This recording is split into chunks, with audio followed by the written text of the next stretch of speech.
The family decides to abandon the houseboat and venture to a hospital. They pass by a body's charred remains. The Aboriginal girl, Thumi, is working in a sketchbook.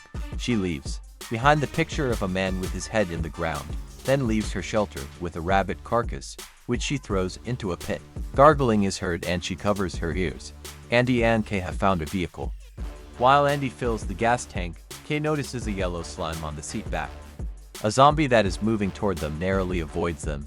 As they drive away, one is seen struggling to lift its head from the ground.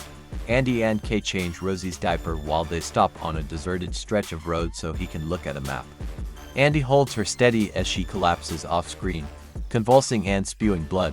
Thumi is seen once more throwing a snake carcass into the pit, but no sounds are heard. She climbs down to check, and then exits hastily. Kay comes to her senses and checks her wound in the car to see it is oozing yellow slime. She gets out of the car in a fit and starts yelling at Andy, who had been trying to hide her thoughts from her. He subdues her and convinces her to continue with him.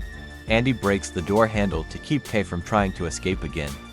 On the road, Andy is distracted by a lone man and consequently crashes the car into a tree, impaling Kay. Rosie is left strapped in her seat after Andy faints from shock. He comes 2 hours later and tries to wake Kay, but realizes she has already converted, as evidenced by pus around her eyes and mouth. He is bitten by her while trying to exit the car. After that, Andy administers one of the injections to Kay. As he approaches the vehicle with Rosie safely seated far away, he takes her bracelet and places it on himself instead, then begins traveling on foot with Rosie on his back. She cries for a great part of the journey, until he uses Kay's perfume to calm her. He is resting when he comes across the man who was to blame for their crash. Realizing that he is a zombie, he prepares to defend himself.